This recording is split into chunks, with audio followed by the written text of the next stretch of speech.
जय हिंद दोस्तों, Kuldeep Singh here. Welcome to Sociopedia, your own sociology discussion forum. So guys, पिछले कुछ वीडियोस में मैंने बात करी है कि कौन सी बुक्स जो हैं वो आपको पढ़नी चाहिए as far as sociology optional is concern, जहाँ पे मैं बार बार एम्फोसिस कर रहा हूँ एनसीईआरटीज़ के ऊपर। So guys, let me tell you, NCERT जो हैं they are core to any optional subject, any discipline. क्यों? बिकॉज यहाँ पे आपको एक ब्रॉड फाउंडेशन मिलती है, एक आपको ब्रॉड अंडरस्टैंडिंग मिलती है डिसिप्लिन के ऊपर, सब्जेक्ट के ऊपर। और same goals for sociology also. Sociology की जो +1 एंड +2 की एनसीईआरटीज़ हैं, they are very wonderfully written, बहुत ही अच्छे से डिटेल में लिखी गई हैं। एंड आपका जो एक फाउंडेशनल जो एस्पेक्ट है सोशियोलॉजी का, वो काफ़ी अच्छे से बनाती है, एक आपको ब्रॉड ओरिएंटेशन देती है सोशियोलॉजी की। सो इसी चीज़ को मैं आज कवर करने वाला हूँ। सबसे पहली बुक जो +1 की है, दैट इज़ इंट्रोड्यूसिंग सोशियोलॉजी।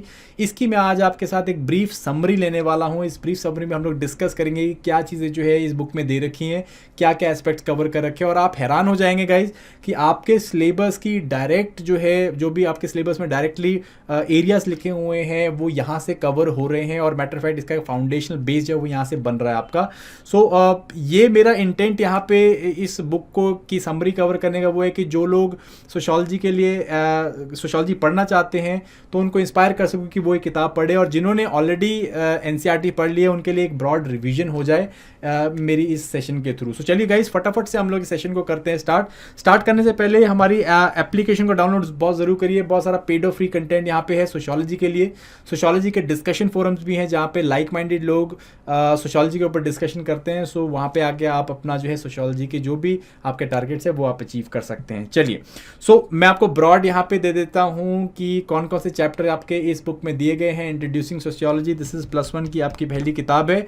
5 आपको यहाँ पे चैप्टर्स दिए गए हैं। Sociology and society, terms, concepts and their use in sociology, understanding social institutions, culture and socialization, and doing sociology the research method. So basically ये बुक किसके बारे में, बेसिकली ये सोशियोलॉजी को इंट्रोड्यूस करती है रीडर को, और उसके जो वेरियस एस्पेक्ट्स हैं उनको डिटेल करने की कोशिश करती है।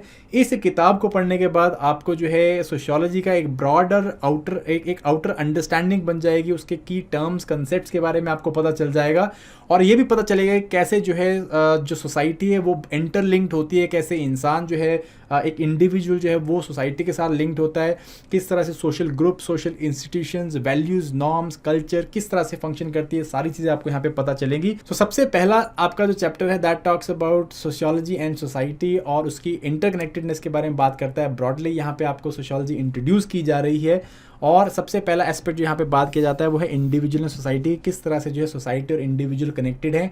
एंड इंडिविजुअल का क्वेश्चन जो है वो बेसिकली सोसाइटी से निकल के, सोसाइटी से एमिनेट करता है। ठीक है जी। तो बहुत सारा यहाँ पे आपको एग्जांपल्स दिए हैं। एक अच्छा एग्जांपल यहाँ पे दिया है जॉब का, कि भाई हम किस जॉब को प्रेफर करते हैं with respect to other jobs. तो वो जो है बेसिकली सोसाइटी इन्फ्लुएंस करती है इंडिविजुअल को। जैसे हम लोग आज बात कर रहे हैं कि आईएएस एक बहुत अच्छी जॉब है, और ये जो है हमें कैसे पता चलता है, हम लोग किस तरह से इस निष्कर्ष में निकलते हैं, इट इज़ बिकॉज सोसाइटी कहीं ना कहीं जो है इसे इन्फ्लुएंस करती है। तो इस सब चीज़ों के बारे में यहाँ पे बात की है, प्लस कनेक्शन के बारे में बात करिए, किस तरह से जो है इंसान सोसाइटी से कनेक्ट होता है, it is through social groups. And यहाँ पे अलग अलग सोशल ग्रुप्स के बारे में भी बात करिए, क्लास के बारे में बात करिए, कास्ट के बारे में बात करिए, स्ट्रैटिफिकेशन के ऊपर भी थोड़ा सा बात किया हुआ है। तो इस तरह से यहाँ पे एक इंट्रोडक्शन किया जाता है। सेकेंड, यहाँ पे बात की है कि सोशियोलॉजी एज अ डिसिप्लिन किस तरह का है, क्या चीज़ करता है, और वो किस तरह से कॉमन सेंसिकल नॉलेज जो कॉमन सेंस है उससे किस तरह से अलग हो जाता है। सो देखिए, कॉमन सेंस नॉलेज जो है वो बेसिकली नेचुरलिस्टिक होता है, इंडिविजुअलिस्टिक होता है, बायस्ड होता है, अनरिफ्लेक्टिव होता है ना, तो स्टीरियोटाइप रखता है। तो ये सब चीज़ें जो है सोशियोलॉजी में नहीं देखने मिलती। एज अ डिसिप्लिन ये एक सिस्टमैटिक स्टडी होती है जिसमें हम लोग सोसाइटी को समझने की कोशिश करते हैं, इसके अलग अलग जो इंस्टीट्यूशन को समझने की कोशिश करते हैं। And that is done by challenging और क्वेश्चनिंग द अजम्पशंस बाय हम लोग क्या करते हैं, हम लोग यहाँ पे क्रिटिकल इवैल्यूएशन करते हैं। जो भी हम लोग हाइपोथेसिस बनाते हैं या जो भी हम लोग एजम्पशन लेते हैं उसका क्रिटिकल एनालिसिस करेंगे, हम लोग उसे जो है वेरीफाई करने की कोशिश करते हैं थ्रू डेटा सेट, थ्रू अलग अलग मेथड्स एंड मेथडोलॉजीज। तो इस तरह से सोशियोलॉजी जो है एक डिसिप्लिन बन जाता है, it is a social science, ठीक है जी। ये यहाँ पे बातें करी हैं। नेक्स्ट इज हिस्टोरिकल कंटेक्स्ट के बारे में बात की कि सोशियोलॉजी का क्या हिस्टोरिकल कंटेक्स्ट है। तो बेसिकली जो इंटेलेक्चुअल आइडियाज़ जिसने इन्फ्लुएंस किया सोशियोलॉजी, उसके बारे में बात किया है। जैसे हमें पता है कि पॉजिटिव जो साइंसेज हैं या फिर नेचुरल साइंसेज है, उससे जो है सोशियोलॉजी ने काफ़ी ज़्यादा जो है बोरिंग करी है। तो यहाँ पे डार्विनिज्म के बारे में बात की है, थ्योरी ऑफ एवोल्यूशन, और उसको किस तरह से समाज में देखा जाता है। देन मटेरियल रियलिटी के ऊपर ही बात की कि किस तरह से जो मटेरियल कंडीशंस थी यूरोप में, उसने किस तरह से इन्फ्लुएंस किया सोशियोलॉजी के इमर्जेंस में। नेक्स्ट यहाँ पे बात करी है कि किस तरह से सोशियोलॉजी इंडिया में ग्रो करी। तो भाई इंडिया में ग्रोथ के मामले में ये बोलते हैं, या इस बुक में लिखा हुआ है कि भाई हमारा जो एक्सपीरियंस रहा with respect to capitalism, with respect to industrialisation, with respect to urbanisation, it had colonial notions, है ना, इट हैड कॉलोनियल इम्प्लीकेशंस। तो हमारा जो एक्सपीरियंस है वो वैसे काफ़ी डिफरेंट रहा है। तो इस करके Indian sociology was required to understand society better. Plus हमने यहाँ पे क्या था, एक वेस्टर्न जो सोशियोलॉजी था उनका बायस भी रिमूव करना था, कहीं ना कहीं उनका बायस था इंडियन सोसाइटी की तरफ। तो उसको भी जो है काउंटर करने के लिए यहाँ पे सोशियोलॉजी की ग्रोथ हुई। इस चीज़ों के बारे में यहाँ पे बात किया है। देन फाइनली ये जो है स्कोप के बारे में बात करते हैं। सोशियोलॉजी के स्कोप का मतलब होता है कि क्या दायरा है किसी डिसिप्लिन का, वो क्या चीज़ पढ़ सकता है। तो यहाँ पे जो है बाकी डिसिप्लिन के साथ जो है इसको हम लोग देखते हैं, कोशिश करते हैं, कंपेयर करने की कोशिश करते हैं। जैसे कि सोशल एंथ्रोपोलॉजी के बारे में हम लोग यहाँ पे बात करते हैं, इससे कंपेयर करते हैं, पॉलिटिकल साइंस से करते हैं, साइकोलॉजी से करते हैं, इसके there are lot of different, economics है उससे करने की कोशिश करते हैं। तो यहाँ पे बेसिकली क्या बता रहे हैं कि भाई किस तरह से सोशल साइंसेज जो हैं वो बहुत ज़्यादा रिजिड बाइफर्केशन नहीं रखती हैं, रिजिड डिविजन्स नहीं रखती हैं, एंड जो है बहुत ही फ्रीली एक दूसरे से बोरो करती हैं। ये सारी चीज़ों के बारे में यहाँ पे बात किया। सो गाइज ये टॉपिक जो है you will not find it in many books as far as for optional is concern, but यहाँ पे बहुत ही क्लूसिडली दे रखा है। तो आप यहाँ से सीधे इसके नोट्स जो है यूज़ कर सकते हैं फॉर योर यूपीएससी सिलेबस, ठीक है जी। सो पहला चैप्टर हो गया आपका। सेकंड चैप्टर में जो है बात करते हैं यहाँ पे, this is terms, concepts and their uses in sociology. So sociology जो है again since it's a science, it has terminologies, it has its own concepts, it has typologies कि भाई किस चीज़ को किस तरह से ये डिफाइन करते हैं। तो उस सब चीज़ों के बारे में यहाँ पे ब्रॉड इंट्रोडक्शन दिया है। और मैटर फैक्ट ये चैप्टर बहुत इंपॉर्टेंट, क्योंकि यहाँ से आप सोशियोलॉजिकल लेक्सिकन समझते हैं, उसको सीखते हैं और इनको जो है देन अप्लाई कर सकते हैं अपने पेपर्स के अंदर, ठीक है जी। सो यहाँ पे क्या बात करी हुई है, सबसे पहले हम लोग सोशल ग्रुप से स्टार्ट करते हैं। तो सोशल ग्रुप्स और उनके टाइप्स के बारे में बात करते हैं कि भाई एग्रीगेट से सोशल ग्रुप्स कैसे डिफरेंट होते हैं। एग्रीगेट से नथिंग बट जिसे हम भीड़ बोल सकते हैं, जिसका कोई नाम नहीं है, जिसके अंदर कोई सोशल इंटरेक्शन नहीं है, कोई एक आइडेंटिटी नहीं है, कोई वैल्यू नॉर्म्स नहीं है। तो एग्रीगेट से जो है सोशल ग्रुप्स कैसे डिफरेंट होते हैं। और फिर हमने सोशल ग्रुप के टाइप्स बताए हुए यहाँ पे, primary social group, secondary social groups. यहाँ पे पीर ग्रुप्स के बारे में बात किया हुआ है, जिसे आपको पता होगा पीर ग्रुप्स। अब आप तैयारी कर रहे हैं तो एस्पिरेंट ये सारा क्या हो गया, पीर ग्रुप हो गया, है ना। सो सिमिलरली रेफरेंस ग्रुप्स के बारे में बात किया है। Reference groups are the group जिसको हम लोग रेफर करते हैं ना, जैसे आप आईएएस का ग्रुप है तो आप उसको रेफर करते हो कि हाँ भाई इनके तेरे जैसे मुझे जो है वैल्यूज एंड नॉर्म्स बनानी है, तो दिस इज रेफरेंस ग्रुप, ठीक है। तो ये सब चीज़ों के बारे में यहाँ पे डिस्कशन किया है। देन अनदर इंपॉर्टेंट एस्पेक्ट जो यहाँ पे डिस्कस किया है वो है सोशल स्ट्रैटिफिकेशन, कि भाई समाज जो है वो एक ब्रॉडली हम लोगों ने स्ट्राटा से बांटा हुआ है, लेयर्स में बांटा हुआ है। और इन लेयर्स में जो है आपको हायरार्की का नोशन देखने को मिलता है। मीन्स आपको जो है हम लोग क्या करते हैं, अलग अलग लेयर्स को अलग अलग वैल्यू प्रेफरेंस के हिसाब से उनको हम लोग रैंकिंग देते हैं, ठीक है। तो सोशल स्ट्रैटिफिकेशन के बारे में बात की, यहाँ पे क्लास बेस्ड स्ट्रैटिफिकेशन के बारे में बात की है, थोड़ा बहुत कास्ट बेस्ड स्ट्रैटिफिकेशन के बारे में बात की हुई है, ठीक है जी। Next is status in role. Again very very primary to the study of sociology is the status and role. So now what is status and what is role. Basically status is a sociologically defined position of a person in a society, and उसके हिसाब से जो है क्या होता है, उसका एक रोल होता है। मीन्स उसके जो है कुछ ना कुछ रिस्पॉन्सिबिलिटीज है, तो उसे हम लोग स्टेटस एंड रोल बोलते हैं। तो हर एक इंसान जो है वो समाज में किसी सोशल इंस्टीट्यूशन के अंदर या सोशल ग्रुप के अंदर कोई ना कोई रोल लेता है या कोई ना कोई स्टेटस लेता है, और उसके हिसाब से उसका कोई रोल डिफाइन किया जाता है। तो इसको यहाँ पे बहुत अच्छे से डिफाइन किया हुआ है। इन्होंने बताया है कि स्टेटस सेट क्या होता है। भी स्टेटस सेट की एक इंडिविजुअल बहुत सारे रोल ले सकता है। As a women can take a status और a role of a mother also, it can take a role of a doctor also. तो इस तरह से क्या है, एक स्टेटस सेट बनता है, एक स्टेटस सीक्वेंस है, किस तरह से ये स्टेटस ट्रांजिशन होता है, ठीक है। फादर से ग्रैंडफादर, फादर से ग्रैंडफादर से ग्रेट ग्रैंडफादर, इस तरह से, ठीक है जी। एंड ये स्टेटस एंड रोल जो है वो उसका क्या इंपॉर्टेंस है, एंड किस तरह से जो है इन्हें जो मेंबर्स हैं सोसाइटी के उनमें जो है डाला जाता है, इट इज़ थ्रू सोशलाइजेशन, ठीक है। सोशलाइजेशन आगे जो है काफ़ी डिटेल में डिस्कस किया हुआ है अगले चैप्टर्स में। नेक्स्ट यहाँ पे डिस्कस जो किया है वो है social control. Now as far as social control is concern, देखिए यहाँ पे भी बात बताया गया कि जो समाज है उसके अंदर सोशल कंट्रोल होना बहुत ज़्यादा ज़रूरी है।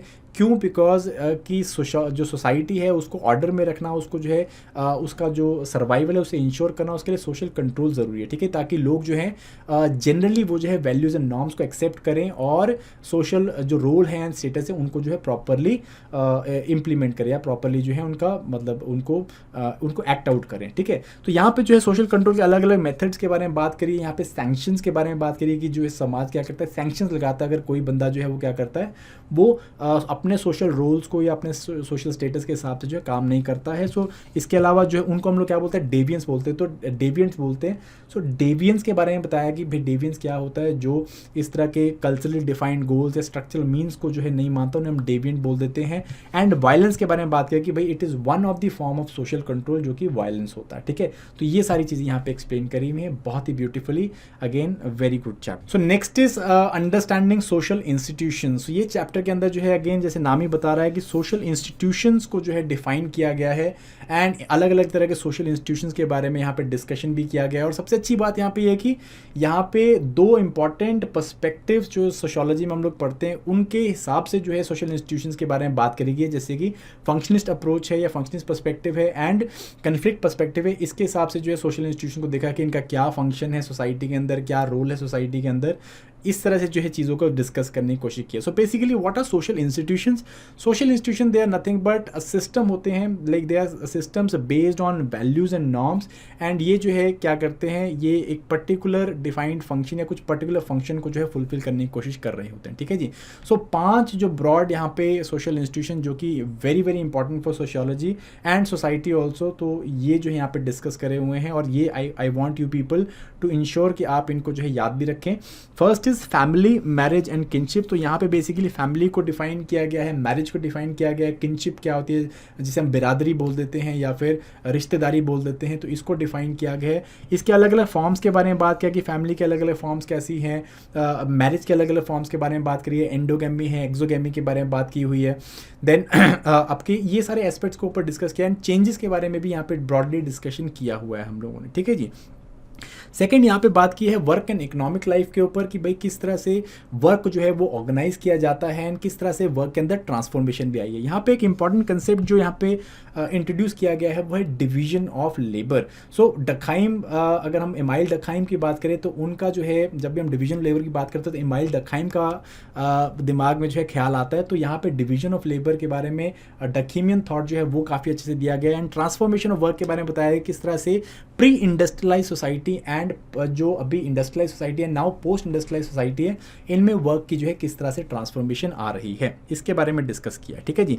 Next is very very important topic that is social institution, that is politics and यहाँ पे पॉलिटिकल इंस्टीट्यूशन के ऊपर डिस्कशन किया है कि इनका बेसिक फंक्शन क्या होता है, that is to achieve power and authority के ऊपर यहाँ पे ब्रॉड डिस्टिंक्शन किया गया है, ठीक है जी। Authority is legitimate power which is like accepted by everyone as legitimate as legal, तो इसे हम अथॉरिटी बोल देते हैं। देन अथॉरिटी के बाद जो हम लोग यहाँ पे एक important political institution that is state, इसके बारे में यहाँ पे डिस्कशन किया हुआ है कि स्टेट जो है उसको हम लोग किस तरह से डिफाइन कर सकते हैं, क्या एट्रीब्यूट्स होते हैं स्टेट के। And then modern nation states के बारे में हमने बात की हुई है जहाँ पे कि कोर उसका जो एक एस्पेक्ट है दैट इज नेशनलिज्म, उसके बारे में यहाँ पे थोड़ा बहुत हम लोगों ने बात करी है, ठीक है। सो नेक्स्ट यहाँ पे बात किया हुआ है that is of religion. So guys as far religion is concern again one of the very important institution understood by sociologist. So religion यहाँ पे जो है थोड़ा बहुत इन्होंने डिफाइन भी किया है, इसको डिस्क्राइब भी किया है, जैसे what are the important attributes of religion, it is set of symbols, it is the set of rituals and believers. तो ये तीनों चीज़ें मिलकर जो है क्या बनाती है, रिलीजन बनाती है, ठीक है जी। सिम्बल्स, रिचुअल्स एंड बिलीवर्स, ठीक है। सो यहाँ पे जो है डकीमियन व्यू दिया गया है रिलीजन के ऊपर। डखाइम ने जो है क्या करने की कोशिश की, उन्होंने रिलीजन को जो है समझने की कोशिश करी with respect to sacred and profane, ठीक है। तो इस एस्पेक्ट में जो है उन्होंने रिलीजन को जो है समझने की कोशिश करी, और इससे जो है समझने की कोशिश उन्होंने बेसिकली डिफ्रेंशिएट किया सिंपल सोसाइटीज़ में रिलीजन को एंड कम्प्लेक्स सोसाइटीज़ में रिलीजन को, और देखा कि किस तरह से रिलीजन का एवोल्यूशन हुआ है। सिमिलरली वेबर ने जो है रिलीजन के अदर एस्पेक्ट्स के ऊपर डिस्कस किया कि किस तरह से रिलीजन एज एन इंस्टीट्यूशन ने बाकी सोशल इंस्टीट्यूशंस को इन्फ्लुएंस किया। जैसे कि वेबर बात करते हैं कि कुछ particular set of religious ethics जो है उन्होंने क्या किया, जैसे कैल्विनिज्म के एथिक्स है, उन्होंने क्या किया, उन्होंने कैपिटलिज्म के अशर करने में या उसको आने में जो है हेल्प करी है। ठीक है जी। देन उसके बाद लास्ट इज एजुकेशन। एजुकेशन के ऊपर जो है again another very very important social institution, यहाँ पे जो है एजुकेशन के ऊपर बात करेगी what is basically the intent of education, simple societies में एंड कम्प्लेक्स सोसाइटीज़ में एजुकेशन जो है किस तरह से दी जाती है, आइसोटेरिक एक्सोटेरिक एजुकेशन के बारे में थोड़ी सी बात करी है, एंड ब्रॉड पर्सपेक्टिव्स के बारे पर्सपेक्टिव्स दिए हैं एजुकेशन के, अगेन वही फंक्शनल एस्पेक्ट से एज वेल एज आपका कन्फ्लिक्ट पर्सपेक्टिव से कि एजुकेशन जो है फंक्शनल के अगर पर्सपेक्टिव फंक्शनली किस तरह देखा जाता है, it helps individual to absorb the broad ideas of the society, values norms societies के वो एब्जॉर्ब करवाता है। सोशलाइजेशन का एक बहुत इंपॉर्टेंट इंस्टीट्यूशन है। देन कॉन्फ्लिक्ट पर्सपेक्टिव में जो है वो क्या करता है, ये बोलता है कि भाई अगेन इनइक्वालिटी को जो है वो जो है कहीं ना कहीं इनइक्वालिटी जो है उसको वाइडन कर रहा है। तो ये सारे जो हैं आपके यहाँ पे सोशल इंस्टीट्यूशंस डिस्कस किए गए हैं। नेक्स्ट चैप्टर के अंदर जो है this is another very important chapter, that is culture and socialisation. So guys culture एक इस तरह की टर्म है जो कि बहुत ज़्यादा यूज़ की जाती है एंड बहुत ज़्यादा आप कह सकते हो इल डिफाइंड भी है कि मतलब अगर आप किसी को पूछ ले तो कल्चर क्या है तो बोलेंगे भाई वेशभूषा पहनावा इट इज़ कल्चर, कुछ लोग बोलते हैं आर्ट फॉर्म इज़ कल्चर, ठीक है जी, कुछ लोग बोलते हैं बोली भाषा इज़ कल्चर। तो बड़ी सारे जो है यहाँ पे स्टेटमेंट्स आप देख सकते हो या डेफिनेशन देख सकते हो, but again as far as sociologically is concern ये सारी की सारी डेफिनेशन जो है वो क्या है, वो लाइक हॉलिस्टिक नहीं है, वो जो है हाफ रह जाती हैं। तो इस करके जो है ये चैप्टर में कल्चर के ऊपर काफ़ी डिटेल डिस्कशन किया गया है, कल्चर को बहुत प्रॉपर्ली डिफाइन भी किया है through different anthropology, social anthropologist as well as sociologist. जैसे as far as definitions are concerned काफ़ी सारी डेफिनेशंस यहाँ पे ली गई हैं, जैसे कि इंपॉर्टेंट सोशल एंथ्रोपोलॉजिस्ट हैं जैसे कि एडवर्ड टायलर है, इनकी डेफिनेशन के बारे में बात की है, ब्राउनलो मलिनोस्की है, इनकी डेफिनेशन बताई है, क्लिफर्ड गीट्स हैं, इनकी डेफिनेशन के बारे में बात की है। सो काफ़ी सारी डेफिनेशन देने की कोशिश करी है कल्चर की, जिसमें से एडवर्ड टेलर की जो डेफिनेशन है वो काफ़ी ज़्यादा ब्रॉड, काफ़ी ज़्यादा जो है होलिस्टिक बन जाती है। बात करते हैं कि it culture is nothing but sum total of all the life which is lived bye an human by being social, है ना, मतलब सोशल होने से जो इंसान पूरी वे ऑफ लाइफ जीता है, जो भी उसने सिस्टम, जो भी उसने एस्पेक्ट्स एक्वायर करे हैं, be it values, be it beliefs, be it language, be it art forms, तो ये सारी चीज़ें जो हैं they are part of culture only. ठीक है, तो इस तरह से उन्होंने डेफिनेशन करी है, उसका डायमेंशन बताई है कल्चर की, जैसे कि they have talked about intangible culture, this is cognitive culture and normative culture. Cognitive is culture at the value of mind या at the level of mind, normative is through norms, अलग अलग norms जो हम लोग unwritten या written rules के through जो है हम लोग कल्चर बनाते हैं, जैसे कि बड़ों को मिलने से जो है हमें किस तरह से बिहेव करना है, तो वो आपका एक अनरिटन रूल है कि आप बड़ों से मिलते हो उनके पैर छूते हो, तो ये this is basically intangible culture. And then material is your tangible culture, है ना।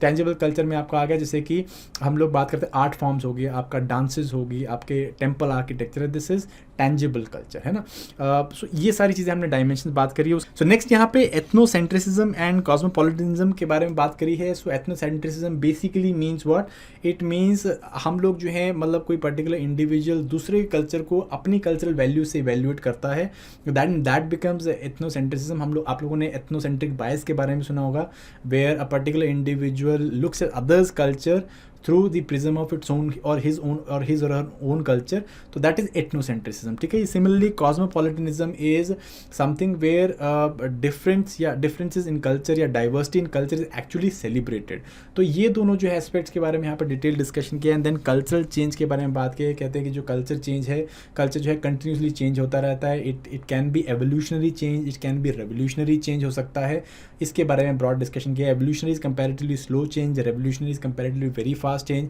जैसे टेक्नोलॉजी के कारण जो है हमें कल्चर में चेंज देखने को मिलते हैं, या फिर पॉलिटिकल रेवोल्यूशन के कारण, वॉर्स के कारण, कॉन्क्वेस्ट के कारण हमें कल्चर चेंज देखने को मिल सकता है। सो इस तरह से जो है कल्चर चेंज के बारे में बात करते हैं, ठीक है जी। नेक्स्ट यहाँ पे बात करी है वो है सोशलाइजेशन, किस तरह से कल्चर जो है वो इंडिविजुअल्स एब्जॉर्ब करते हैं या उसका पार्ट बनते हैं, इट इज़ थ्रू सोशलाइजेशन, ठीक है जी। तो सोशलाइजेशन जो है इन्होंने बताई है it is in the form of primary and secondary socialisation. Primary socialisation जो है वो जनरली क्या होता है, बच्चों की होती है, बच्चे क्या करते हैं या जो चिल्ड्रन होते हैं दे अंडरस्टैंड और they understand about society, its norms and values. So इसको जो है हम लोग कहते हैं प्राइमरी सोशलाइजेशन। एंड देन उसके बाद जो है this is secondary socialisation which goes continuously throughout life, पूरी ज़िंदगी चलती है। इंडिविजुअल जो है कंटिन्यूसली समाज में रह के जो है क्या करते हैं, समाज की जो वैल्यूज़ नॉर्म्स हैं कल्चर है उसको अब्जॉर्ब करते हैं, उसको अंडरस्टैंड करते हैं। तो दिस बिकम्स सोशलाइजेशन, ठीक है। अलग अलग एजेंसीज़ के बारे में बात करिए सोशलाइजेशन की, जैसे फैमिली, पीर ग्रुप्स हैं, स्कूल्स हैं, मास मीडिया हैं, इनके बारे में बात करिए किस तरह से ये as an agencies of socialisation बन के निकलती हैं। एंड लास्ट जो आपका चैप्टर है दैट इज़ डूइंग सोशियोलॉजी। अब यहाँ पे जो है it is basically how we pursue research in sociology, कैसे आप सोशियोलॉजिकल जो भी फाइंडिंग्स हैं, थियरी बिल्डिंग है वो कैसे करते हैं, इसके बारे में ब्रॉड डिस्कशन है। सबसे पहले स्टार्ट होती है through method and methodology. Method is basically the study, method is basically how you find the data, that is nothing but method. While methodology जो है it is philosophy of data collections, ठीक है, कि आप किस philosophy से data collect कर रहे हो, कौन से जो है आप मेथड्स चूज़ करने वाले हो और ये मेथड्स क्यों चूज़ करने वाले हो। तो ये सारी चीज़ों को हम लोग मेथडोलॉजी में डाल देते हैं। तो method is comparatively just a particular form of और technique of data collection, but methodology is basically the whole philosophy of why you are doing it and how you are doing it, ठीक है जी। तो इसके बारे में बात करी है। देन उसके बाद एक इंपॉर्टेंट क्वेश्चन के ऊपर यहाँ पर डिस्कशन किया, that is objectivity and subjectivity in sociology. And matter of fact सारे सोशल साइंसेज में ये एक बहुत इंपॉर्टेंट टॉपिक बन जाता है कि आप कितना जो है ऑब्जेक्टिविटी लेके आ सकते हैं अपने रिसर्च में। So objectivity here means what, it is a research which is free of biases, कोई बायसेस, कोई प्रेजुडाइसेस जो है आपकी रिसर्च में, आपकी डेटा कलेक्शन में या डेटा इंटरप्रिटेशन में ना हो, that is called as objectivity, ठीक है जी। And subjectivity is what, it is again presence of biases are nothing but subjectivity. तो इसके बारे में डिस्कस किया कि क्या सोशल साइंसेज जो है एब्सोल्युटली ऑब्जेक्टिव हो सकती है कि नहीं हो सकती है। All of these things have been discussed here and किस तरह से हम लोग जो है ऑब्जेक्टिविटी को मैक्सिमाइज कर सकते हैं। Next is choice of methods. So choice of methods में अलग अलग जो है बातें करिए कि भाई आपके पास किस तरह का मेथड आपको चूज़ करना चाहिए। क्वांटिटेटिव मेथड्स भी हैं, क्वालिटेटिव मेथड्स भी है। क्वांटिटेटिव मेथड्स में क्या होता है, हम लोग जो है स्टैटिस्टिकल डेटा जो है वो इकट्ठा करते हैं। क्वालिटेटिव एनालिसिस में जो है आपका मीन्स डेटा जो है वो लाइक क्वान्टिफाई नहीं किया जा सकता, वो क्वालिटेटिव होता है। इस तरह का डेटा इकट्ठा करते हैं, तो कौन से मेथड को चूज़ करना चाहिए इसके बारे में डिस्कशन है। फाइनली ट्रायंगुलेशन के बारे में बात करते हैं। Triangulation is using both the quantitative as well as qualitative method so that हम लोग एक ही रिसर्च क्वेरी को अलग अलग डायमेंशन से जो है जान सके और उसको जो है परख सकें, इस बारे में बात करी हुई है। सो नेक्स्ट यहाँ पे बात करिए अलग अलग मेथड्स की, जैसे कि पार्टिसिपेंट ऑब्जर्वेशन मेथड है which is one of the key methods in social anthropology. यहाँ पे जो है पार्टिसिपेंट ऑब्जर्वेशन में क्या होता है, एक पर्टिकुलर ऑब्जर्वर जो होता है, रिसर्चर होता है, वो काफ़ी बड़े ड्यूरेशन, लॉन्ग ड्यूरेशन के लिए क्या करता है, वो किसी कम्युनिटी जिसको वो ऑब्जर्व कर रहा होता है उसके अंदर जाता है, वहाँ पे रहता है, वहाँ पे उनके एक्टिविटीज़ में पार्टिसिपेट करता है और वहाँ पे ऑब्जर्व करता है उनकी सोशल सेटिंग्स को, उनके अलग अलग इंस्टीट्यूशंस को एंड एक सोशल रियलिटी के लिए जो है ये एक ब्रॉड सोशल रियलिटी जो है निकाल के लाता है। तो this is called as participant observation. So social anthropology में लाइक बहुत सारे दिग्गज हैं जिन्होंने पार्टिसिपेंट ऑब्जर्वेशन का मेथड यूज़ किया, जैसे ब्राउनलो मालिनोव्स्की हैं, इन्होंने किया। सिमिलरली इंडिया में बहुत सारे जो सोशियोलॉजिस्ट हैं उन्होंने किया, जैसे कि MN श्रीनिवास हैं, इन्होंने जो है SC द्यूबे हैं, इन्होंने पार्टिसिपेंट ऑब्जर्वेशन का जो है यूज़ किया है। सो अगेन बहुत सारे बेनिफिट्स एंड लिमिटेशन के बारे में यहाँ पे बात करी हुई है। सिमिलरली नेक्स्ट मेथड यहाँ पे दिया हुआ दैट इज सर्वे। सर्वेज में बेसिकली हम लोग यूज़ करते हैं क्वेश्चनेज और यहाँ पे हम लोग ये एक क्वांटिटेटिव मेथड है बेसिकली। यहाँ पे हम लोग जो है सिर्फ क्वांटिटेटिव डेटा इकट्ठा करने की कोशिश करते हैं और इसके लिए हम लोग क्या करते हैं, हम लोग सैम्पलिंग का इस्तेमाल करते हैं। तो यहाँ पे सैम्पलिंग का आपको काफ़ी लाइक स्टार्टिंग इंट्रोडक्शन आपको देखने में मिल जाएगा कि सैम्पलिंग कैसे किया जाता है, रिप्रेजेंटेटिव सैम्पलिंग क्या होता है एंड इसके प्रोज एंड कॉन्स क्या होते हैं, ठीक है जी। And last is your interview जो है again it is a guided conversation basically between a researcher and a respondent. So basically यहाँ पे क्या होता है, यहाँ पे डिटेल में जो है किसी टॉपिक के ऊपर या किसी जो भी चीज़ यहाँ पे खोजी जा रही है उसके ऊपर जो है डिटेल में डिस्कशन किया जाता है. और again it is one form of qualitative method. तो इसके भी प्रोज एंड कॉन्स यहाँ पे डिस्कस किए हैं. तो ठीक है, ये 3 बेसिकली यहाँ पे आपको मेथड जो हैं उनको डिस्कस यहाँ पे इस पर्टिकुलर चैप्टर के अंदर किया गया है गाइस. ठीक है, so this is your first book as far as understanding sociology is concern. So again as I told you, very very good book. अगर आपने अभी तक नहीं पढ़ी है तो ज़रूर पढ़िए, और अगर आपने पढ़ी है तो आई होप आपको ये समराइजिंग जो है अच्छी लगी होगी. Again you can write it on comment box also. And what else do you want as far as the content in sociology is concern, आप वो भी लिख सकते हैं. I will definitely look at it. So till the next time guys, thank you very much, all the very best and bye bye.